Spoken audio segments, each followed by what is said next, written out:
नमस्कार, स्वागत है साहित्यिक झरोका चैनल पर। आज हम करेंगे हिंदी कहानी जो इकाई 7 में संकलित है, अपना अपना भाग्य। किसकी कहानी है? जैनेन्द्र कुमार जी की कहानी है। तो आइए देखते हैं। देखिए, ये कहानी जैनेन्द्र कुमार के द्वारा लिखी गई है। नाम क्या है कहानी का? अपना अपना भाग्य। इसका जो प्रकाशन वर्ष है वो 1931 ईस्वी है। यह कहानी वातायन नामक जो कहानी संग्रह है इनका, उसमें संकलित कहानी है।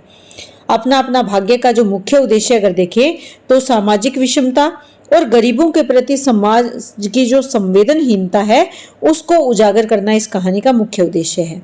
लेखक जैनेन्द्र कुमार ने इस कहानी के माध्यम से यह दिखाने की कोशिश की है कि कैसे समाज में गरीब और लाचार लोग शोषण का शिकार होते हैं और कैसे उच्च वर्ग के लोग उनकी मदद करने में संकोच करते हैं या टाल मटोल करते हैं।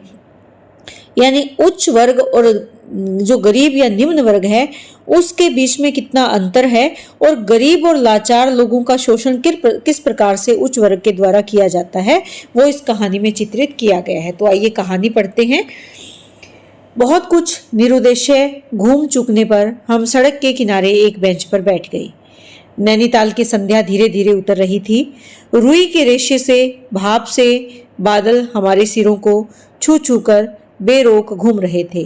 हल्के प्रकाश और अंधियारी से रंगकर कभी वे नीले दिखते, कभी सफेद और कभी देर में अरुण पड़ जाते, यानी लालिमा से युक्त हो जाते। वे जैसे हमारे साथ खेलना चाह रहे थे। कौन? जो रुई के समान या जो वहां पर फाहे घूम रहे थे। बादल के जो टुकड़े हल्के, जो धुंध रूपी जो छोटे छोटे टुकड़े थे, मान सकते हैं उनको, उनकी बात चल रही है। पीछे हमारे पोलो जो गेम खेल है पोलो, उस वाला मैदान फैला था। सामने अंग्रेजों का एक प्रमोद गृह था, यानी जहां वो हंसी मजाक आनंद करते थे, रिलैक्स होने के लिए जो गृह यानी घर था, जहां सुहावना रसीला बाजा बज रहा था। और पार्श्व में था वही सुरम्य अनुपम नैनीताल। और वहां क्या था? सुंदर नैनीताल था। ताल यानी तालाब। ताल में किश्तियां अपने सफेद पाल उड़ाती हुई एक दो अंग्रेज यात्रियों को लेकर इधर से उधर खेल रही थी। और कहीं कुछ अंग्रेज एक एक देवी सामने प्रतिस्थापित कर अपनी सुई सी शक्ल की डोंगियों को मानो शर्त बांधकर सरपट दौड़ा रहे थे। कहीं किनारे पर कुछ साहब अपनी बंसी पानी में डाले सधैर्य, एकाग्र, एकस्थ, एकनिष्ठ मछली चिंतन कर रहे थे, यानी कुछ मछली पकड़ने का कार्य कर रहे थे। पीछे पोलो लॉन में बच्चे किलकारियां मारते हुए हॉकी खेल रहे थे। शोर, मारपीट, गाली गलौज भी जैसे खेल का ही एक अंश था। इस तमाम खेल को उतने क्षणों का उद्देश्य बना वे बालक अपना सारा मन, सारी देह, समग्र बल और समूची विधा लगाकर मानो खत्म कर देना चाहते थे। यानी पूरे उत्साह से वो बच्चे खेल रहे थे। उन्हें आगे की चिंता न थी, बीते का ख्याल न था, यानी वो वर्तमान समय में मस्त थे। वे शुद्ध तत्काल के प्राणी थे। वे शब्द की संपूर्ण सच्चाई के साथ जीवित थे। सड़क पर से नर नारियों का अविरल प्रवाह आ रहा था और जा रहा था। उनका न ओर था न छोर, यानी अविरल बिना रुके हुए वो गतिमान थे। जो वहां पर नर और नारियां थे, स्त्री और पुरुष थे। यह प्रवाह कहाँ जा रहा था और कहाँ से आ रहा था, कौन बता सकता है? देखिए, हम भी अगर नैनीताल या ऐसी जगह पर जाते हैं, घूमने वाली जगह पर, पर्यटन स्थल पर, तो वहां पर आने और जाने वालों के इतना समूह होता है कि हमें नहीं पता कि वो कहाँ जा रहे हैं। लेकिन सड़क खाली नहीं होती, कुछ जाने वाले होते हैं, कुछ आने वाले, और खूब भीड़ होती है। ऐसा ही कुछ चित्रण यहाँ पर लेखक ने किया है। सब उम्र के, सब तरह के लोग उनमें थे। मानो मनुष्यता के नमूनों का बाजार सजकर सामने से इठलाता निकला चला जा रहा था। बच्चे, बूढ़े, बुजुर्ग, जवान, सभी प्रकार के मिश्रित जो भीड़ थी वो यहाँ पर देखी जा सकती है। अधिकार गर्व में तने अंग्रेज उसमें थे और चिथड़ों से सजे घोड़ों की बाग थामे वे पहाड़ी उसमें थे। यानी अंग्रेज भी थे और वहाँ के जो पहाड़ी लोग थे जिन्होंने अपने घोड़ों की लगाम अपने हाथ में, बाग अपने हाथ में थाम रखी थी, वो भी थे। जिन्होंने अपनी प्रतिष्ठा और सम्मान को कुचलकर शून्य बना लिया है और जो बड़ी तत्परता से दुम हिलाना सीख गए हैं, यानी चापलूसी करने वाले लोग भी थे। भागते खेलते हंसते शरारत करते लाल अंग्रेज बच्चे थे और पीली पीली आंखें फाड़े पिता की उंगली पकड़कर चलते हुए अपने हिंदुस्तानी नौनिहाल, यानी हिंदुस्तानी बच्चे कैसे हैं, वो आश्चर्य से सब कुछ देख रहे थे। अंग्रेज पिता थे जो अपने बच्चों के साथ भाग रहे थे, हंस रहे थे और खेल रहे थे। उधर भारतीय पितृदेव भी थे। वे बुजुर्गी को अपने चारों तरफ लपेटे धन संपन्नता के लक्षणों का प्रदर्शन करते हुए चल रहे थे, यानी अपनी अमीरी दिखा रहे थे। लेकिन बच्चों के सामने या बच्चों के साथ वो कैसा व्यवहार कर रहे थे, बुजुर्गों सा। और अंग्रेज जो पिता है वो अपने बच्चों के साथ मौज मस्ती उछल कूद कर रहे थे, उनके साथ खेल रहे थे। अंग्रेज रमणियां थी, यानी जो सुंदर स्त्रियां थी, धीरे धीरे नहीं चलती थी, तेज चलती थी। उन्हें न चलने में थकावट आती थी और न हंसने में लाज आती थी, यानी शर्म, हया या संकोच कह सकते हैं, संकोच का भाव उनमें नहीं था। कसरत के नाम पर घोड़े पर भी बैठ सकती थी और घोड़े के साथ ही साथ जरा जी होते ही किसी हिंदुस्तानी पर कोड़े भी फटकार सकती थी। वे 2-2, 3-3, 4-4 की टोलियों में निशंक यानी बिना किसी शंका के, संकोच के, निरापद इस प्रवाह में मानो अपने स्थान को जानती हुई सड़क पर चली जा रही थी, यानी उन्हें पता है कि उनका गंतव्य स्थान कौन सा है, उनकी मंजिल क्या है। उधर हमारी भारत की कुल लक्ष्मियां सड़क के बिल्कुल किनारे किनारे दामन बचाती और संभालती हुई, यानी संकोचवश साड़ी की कई तहों में सिमट सिमट कर लोक लाज, स्त्रीत्व और भारतीय गरिमा के आदर्श को अपने परिवेशनों में छिपाकर सहमी सहमी धरती में आंख गाड़े कदम कदम पर आगे बढ़ रही थी। यानी जो अंग्रेज स्त्रियां थी वो बेरोक टोक या निशंक थी, शंका या संकोच से रही थी, जबकि जो भारतीय स्त्रियां हैं वो संकोच में चल रही थी, आंखों को धरती में गड़ाई। इसके साथ ही भारतीयता का एक और नमूना था, अपने कालेपन को खुरच खुरच कर बहा देने की इच्छा करने वाला अंग्रेजी दां पुरुषोत्तम भी थे। वे नेटिवों को देखकर मुंह फेर लेते थे और अंग्रेज को देखकर आंखें बिछा देते थे और दुम हिलाने लगते थे, यानी वहां पर जो अंग्रेज की चापलूसी करने वाले लोग थे वैसे वे अगड़ कर चलते थे, मानो भारत भूमि को इसी अकड़ के साथ कुचल कुचल कर चलने का उन्हें अधिकार मिला है। कहानी का जो भाग 2 है, घंटे के घंटे सरक गए, यानी काफी समय बीत गया, अंधकार गाढ़ा हो गया, बादल सफेद होकर जम गए, मनुष्यों का वह तांता एक एक कर क्षीण हो गया, यानी कम भीड़ होने लगी थी। अब इक्का दुक्का आदमी सड़क पर छतरी लगाकर निकल रहा था। हम वहीं के वहीं बैठे थे। सर्दी सी मालूम हुई, हमारे ओवरकोट भीग गए थे, यानी हवा में नमी थी। सब पीछे फिरकर देखा, यह लॉन बर्फ की चादर की तरह बिल्कुल स्तब्ध और सुन पड़ा था। कौन सा लॉन था? जो वहां पोलो का जो मैदान था। सब सन्नाटा था। तल्ली लाल की बिजली की रोशनियां दीप मालिका सी जगमगा रही थी। वह जगमगाहट 2 मील तक फैली हुई प्रकृति के जल दर्पण पर प्रतिबिंब हो रही थी। जल दर्पण किसका था? झील का।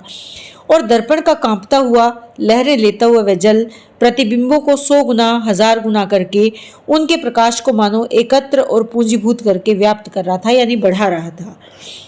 पहाड़ों के सिर पर रोशनियों तारों सी जान पड़ती थी। दूर पहाड़ियों पर जो रोशनी थी, लाइटें नजर आ रही थी, वो तारों के समान चमकती हुई दिख रही थी। तो यहाँ प्रकृति का बहुत ही सुंदर चित्रण किया गया है। कहाँ की प्रकृति? नैनीताल का जो क्षेत्र है उसका, नैनीताल की जो ताल है यानी जो झील है, और आसपास का जो पहाड़ी पर्वतीय क्षेत्र है, और वहाँ पर घूमते हुए पर्यटकों का, चाहे वो अंग्रेज हैं या भारतीय हैं, उनका चित्रण इस कहानी में मूल रूप से किया गया है। हमारे देखते देखते एक घने पर्दे ने आकर इन सबको ढक लिया, यानी धुंध आ गई थी, पर्दा आ गया था। रोशनियां मानो मर गई थी, जगमगाहट लुप्त हो गई। वे काले काले भूत से पहाड़ भी इस सफेद पर्दे के पीछे छिप गए। पास की वस्तु भी न दिखने लगी, यानी कोहरा छा गया था। मानो यह घनीभूत प्रलय थी। ऐसे लग रहा था कि प्रलय आ गई हो। सब कुछ इस घनी गहरी सफेदी में दब गया। एक शुभ्र महासागर ने फैलकर संस्कृति के सारे अस्तित्व को डुबो दिया। सफेद जैसे एक महासागर फैल गया हो जिससे संपूर्ण संस्कृति डूब गई हो। ऊपर नीचे चारों तरफ वह निर्भेद, जिसको बेधा नहीं जा सके, सफेद शून्यता ही फैली हुई थी। चारों ओर वीराना था, सफेद चादर ओढ़ ली थी। ऐसा घना कोहरा हमने कभी न देखा था। वह टप टप टपक रहा था। मार्ग बिल्कुल निर्जन यानी बिना जन के था, लोग नहीं थे। चुप था वह, परवाह न जाने किन घोंसलों में जा छिपा था। जो परवाह यानी नर और नारियों का जो गतिमान परवाह था, वो ऐसे लगता था छिप गया था। उस वृद्धाकार शुभ्र शून्य में कहीं से 11 बार टन टन हो उठा, जैसे कहीं दूर कब्र में से आवाज आ रही हो। हम अपने अपने होटलों के लिए चल दिए। तीसरे भाग में रास्ते में 2 मित्रों का होटल मिला। दोनों वकील मित्र छुट्टी लेकर चले गए। हम दोनों आगे बढ़े। हमारा होटल आगे था। ताल के किनारे किनारे हम चले जा रहे थे। हमारे ओवरकोट तर हो गए थे, कोहरे के कारण भीग गए थे। बारिश नहीं मालूम होती थी, पर वहां तो ऊपर नीचे हवा से कण कण में बारिश थी, यानी नमी थी। सर्दी इतनी थी कि सोचा कोट पर एक कंबल और होता तो अच्छा होता। रास्ते में ताल के किनारे पर बेंच पड़ी थी। मैं जी में बेचैन हो रहा था। झटपट होटल पहुंचकर इन भीगे कपड़ों से छुट्टी पा गर्म बिस्तर में छिपकर सोना चाहता था। पर साथ के मित्र की सनक कब उठेगी, कब थमेगी, इसका क्या कुछ ठिकाना है, और वह कैसी क्या होगी, इसका भी कुछ अंदाज है। उन्होंने कहा, आओ जरा यहाँ बैठे। यानी जो लेखक है, स्वयं लेखक यहाँ पर जो कहानी बता रहे हैं, वो सोना चाहते थे, गरम बिस्तर को अनुभव करना चाहते थे, लेकिन जो साथ में उनके मित्र हैं उनको सनक थी बाहर घूमने की, इस वातावरण का आनंद लेने की। तो कहते हैं ना जाने इनकी सनक कब मिटेगी। तो कहते हैं कि जरा यहाँ बैठो, और वो फिर से बैठने के लिए उन्हें कहते हैं। किसको? लेखक को। हम उस घने कोहरे में रात के ठीक 1 बजे तालाब के किनारे उस भीगी बर्फीली ठंडी हो रही लोहे की बेंच पर बैठ गए। 5, 10, 15 मिनट हो गए। मित्र के उठने का इरादा न मालूम हुआ।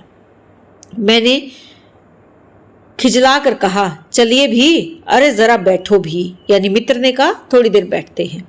हाथ पकड़कर जरा बैठने के लिए जब इस जोर से बिठा लिया गया तो और चारा न रहा। लाचार बैठे रहना पड़ा। सनक से छुटकारा आसान न था, और यह जरा बैठना जरा न था, क्योंकि ठंड बहुत ज्यादा थी।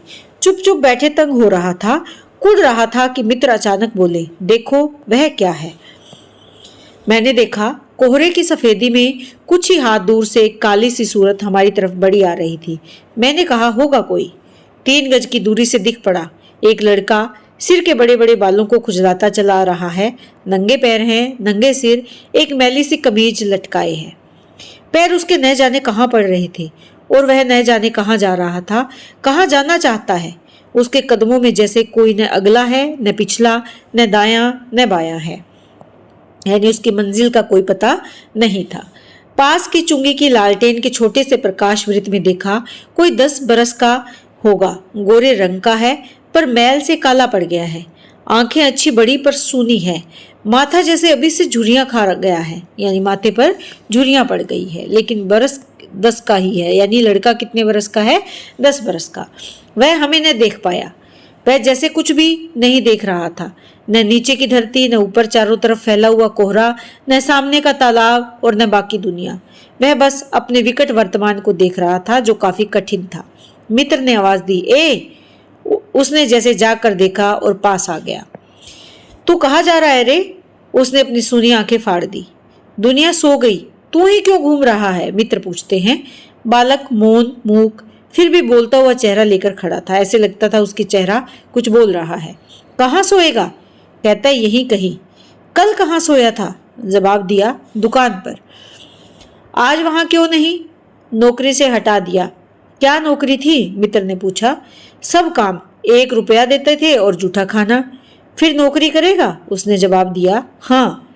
बाहर चलेगा? तो क्या कहा? हाँ। मित्र ने पूछा कि बाहर चलेगा? तो उसने जवाब दिया, हाँ। आज क्या खाना खाया? कुछ नहीं। अब खाना मिलेगा? नहीं मिलेगा। यूं ही सो जाएगा? तो लड़के ने जवाब दिया, हाँ। तो पूछा, कहाँ? यही कहीं। इन्हीं कपड़ों से? बालक फिर आंखों से बोलकर मुंह खड़ा था। आंखें मानो बोलती थी, यह भी कैसा मूर्ख प्रश्न है। माँ बाप है? मित्र ने पूछा। तो लड़के ने कहा, है। कहाँ? 15 कोस दूर गांव में, यानी उसका गांव कितनी दूर था? 15 कोस दूर था। तू भाग आया? उसने कहा। हाँ। मित्र ने पूछा, क्यों भाग आए? क्यों? मेरे कई छोटे भाई बहन हैं, सो भाग आया। वहां काम नहीं, रोटी नहीं। बाप भूखा रहता था और मारता था। माँ भूखी रहती थी और रोती थी, सो भाग आया। एक साथी और था, उसी गांव का, मुझसे बड़ा। दोनों साथ आए यहाँ। वह अब नहीं है। कहाँ गया? मित्र ने पूछा। मर गया। इस जरा सी उम्र में ही इसकी मौत से पहचान हो गई। मुझे अचरज हुआ, दर्द हुआ। पूछा, मर गया? उसने जवाब दिया, हाँ साहब ने मारा, मर गया। वह साथ चल दिया। लौटकर हम वकील दोस्त के होटल में पहुंचे। वकील साहब, वो ये वही दोस्त थे जिनको पीछे होटल में वो छोड़ कर आए थे। वकील लोग होटल के ऊपर के कमरे से उतर आए। कश्मीरी दोशाला लपेटे थे, मोजे चढ़े, पैरों में चप्पल थी, स्वर में हल्की सी झुंझलाहट थी और कुछ लापरवाही। ओहो, फिर आप कहिए। किसने? जो होटल में रुके वकील साहब थे। आपको नौकर की जरूरत थी न? देखिए यह लड़का है। कहाँ से लाए? इसे आप जानते हैं? जानता हूँ। यह बेईमान नहीं हो सकता। अजी, ये पहाड़ी बड़े शैतान होते हैं। बच्चे बच्चे में गुण छिपे रहते हैं। आप भी क्या अजीब हैं, उठा लाए कहीं से। लो जी, यह नौकर लो। ये कौन कह रहा है? वकील। मानिए तो यह लड़का अच्छा निकलेगा। मित्र ने कहा। आप भी जी बस खूब हैं। ऐरे गहरे को नौकर बना लिया जाए, अगले दिन में ना जाने क्या क्या लेकर चंपत हो जाए। आप मानते ही नहीं, मैं क्या करूं? माने क्या खाक? आप भी जी अच्छा मजाक करते हैं। अच्छा, अब हम सोने जाते हैं, वकील ने कहा। और वे 4 रुपए रोज के किराए वाले कमरे में सजी मसहरी पर सोने झटपट चले गए।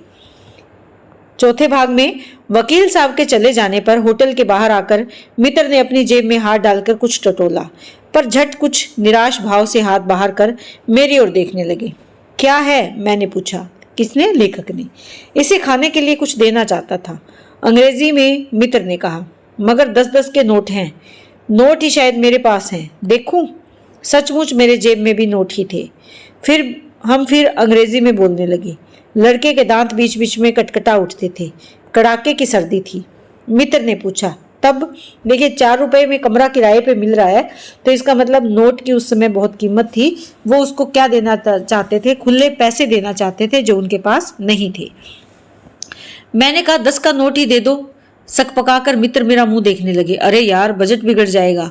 हृदय में जितनी दया है, पास में उतने पैसे तो नहीं है। तो जाने दो, यह दया ही इस जमाने में बहुत है, मैंने कहा।